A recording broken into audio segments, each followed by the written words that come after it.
Allah ceritakan dalam Al-Quran. Falamma ja'ahum ma'arafu. Ketika datang Nabi yang mereka sudah kenal sebelumnya. Kafaru bih. Mereka ingkar kepadanya. Mereka tidak mempercayainya. Apa yang menyebabkan mereka tidak mau mengakui dia? Hasadan, dengki, baghyam bainahum. Tidak bisa menerima. Kami maunya dia keturunan dari Ishak. Kenapa yang datang ini keturunan dari Ismail? Hanya beda 2 jalur saja mereka tidak mau terima. Sedangkan kita di Nusantara ini ada orang Jawa, orang Sunda, orang Minangkabau, orang Batak, orang Bugis, orang Makassar, orang Banjar. Semuanya menerima asyhadu an la ilaha illallah wa asyhadu anna Muhammadar Rasulullah. Apa ada di antara kita ini yang mengatakan, saya nggak mau nerima Nabi Muhammad karena dia orang Arab? Nggak ada. Kita semuanya berkata, asyhadu an la ilaha illallah wa asyhadu anna Muhammadar Rasulullah. Janji Nabi SAW, man qala la ilaha illallah, siapa yang mengucapkan la ilaha illallah Muhammadur Rasulullah dakhalal jannah, maka dia masuk surga. Mudah-mudahan kita semua yang mengucapkan la ilaha illallah Muhammadur Rasulullah masuk surga. Wa in zana wa in saraq, walaupun dia berzina, walaupun dia mencuri, masuk surga. Enak sekali. Berzina, masuk surga. Mencuri, masuk surga. Masuk cuman ya antrian belakangan. Sedangkan kita selalu berkata tidak masuk antrian, tidak transit dan tidak delay. Makanya kita ucapkan Rabbana atina fid dunya hasanah wa fil akhirati hasanah wa qina adzabannar. Makanya ada ungkapan salah seorang ulama, jangan minta masuk surga karena semua umat Muhammad SAW pasti masuk surga. Tapi mintalah selamat dari neraka karena tidak semuanya selamat dari neraka. Tapi jangan gara-gara ini lalu nggak mau minta masuk surga. Tetap minta masuk surga. Idza sa'altumullah, kalau kamu minta doa kepada Allah, fas'aluhul firdaus, mintalah surga yang paling tinggi. Jangan minta masuk surga, ya Allah masukkan aku ke surga, emperan pun gak apa-apa. Jangan, minta surga yang paling tinggi, surga Jannatul Firdaus. Tapi nampaknya masjid kita ini Masya Allah, tabarakallah, dalam masjid aja udah tinggi, apalagi di surga nanti.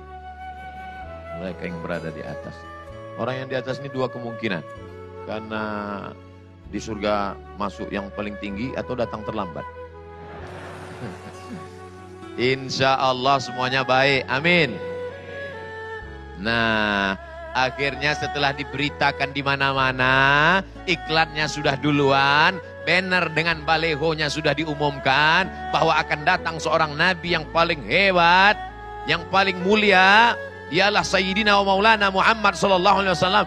Barulah dia datang ke alam nyata. Jadi jangan bayangkan Nabi Muhammad itu datang ujuk-ujuk. Nabi itu datang, sebelum datang sudah diberitakan sejak Adam, diberitakan di Musa, diberitakan oleh Isa, diberitakan oleh ahli kitab, diberitakan oleh pendeta-pendeta, diberitakan oleh Bahira. Baru dia datang dalam bentuk yang nyata. Maka jangan dikatakan, kok tiba-tiba dia jadi nabi ya? Mana ada cerita tiba-tiba jadi nabi? Tiba-tiba itu menunjukkan tidak ada terencana. Muhammad sallallahu alaihi wasallam menjadi rasul utusan Allah adalah direncanakan sebelum terciptanya alam semesta. Bahkan alam semesta ini pun diciptakan Allah karena Muhammad sallallahu alaihi wasallam. Makanya kalau nama dia tidak disebut dalam sholat, sholat tidak sah. Kalau ada yang tidak menyebut nama dia dalam sholat, sholatnya batal. Makanya dalam sholat kita katakan at-tahiyyatul mubarakatus salawatut thayyibatu lillah. Assalamu alayka ayuhan nabiyyu wa rahmatullahi wa barakatuh. Wassalamu alayna wa ala ibadillahis salihin. Asyhadu an la ilaha illallah wa asyhadu anna Muhammadar Rasulullah. Allahumma salli ala sayyidina Muhammad. Nama dia disebut. Nah, saya nggak mau sebut nama dia Pak Ustadz. Allahumma salli ala Adam. Enggak sah sholatnya. Mesti nama Muhammad SAW disebut. Setelah disebut nama Nabi Muhammad SAW. Tapi sebelum itu di rakaat pertama ada juga yang menyebut nama selain Muhammad. Qul huwallahu ahad, Allahus somad. Itu bukan nama Ustadz, itu nama Allah. Al-ahadus somad, itu nama Allah. Sedangkan yang ini adalah hambanya. Maka disebut abdus somad. Ini hambanya, hamba Allah. Bukan hamba setan. Bukan hamba harta, bukan hamba jabatan, bukan hamba kekuasaan. Maka namakanlah anak kita yang mendekatkan kepada Allah hamba hina, rendah, tak ada apa-apanya. Tapi ketika hamba itu disandingkan dengan nama Allah, maka dia pun ikut mulia. Abdullah, Abdurrahman, Abdurrahim. Enggak saya sebut, dia sebut oh nama dia. Khutbah Jumat tidak sah kalau tidak menyebut nama dia. Alhamdulillah. Ya ayyuhallazina amanu taqullaha haqqa tuqatih. Usikum wa nafsi bitaqwallah. Allahumma firlil muslimina wal muslimat. 4 rukun khutbah sudah disebut. Alhamdulillah sudah. Ayat sudah. Wasiat takwa sudah. Doa sudah. Tiba-tiba khatib menutup khutbahnya.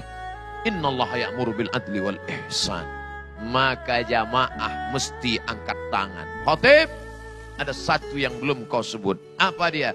Allahumma salli ala sayyidina Muhammad. Tapi banyak jamaah sekarang nggak bisa gitu, nggak bisa komplain. Kenapa?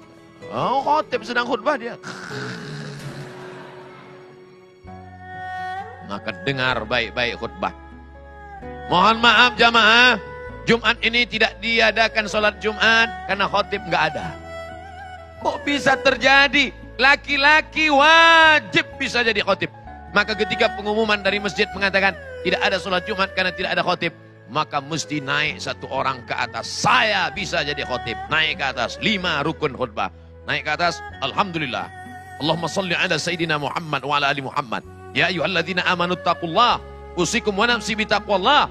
Allahumma firil muslimina wal musliman. Duduk. Karena khutbah mesti 2 kali. Habis itu naik lagi. Alhamdulillah. Wassalatu wassalamu ala Rasulillah. Ya ayyuhalladzina amanu taqullah. Usikum wa nafsi bitaqwallah. Allahumma firil muslimina wal musliman.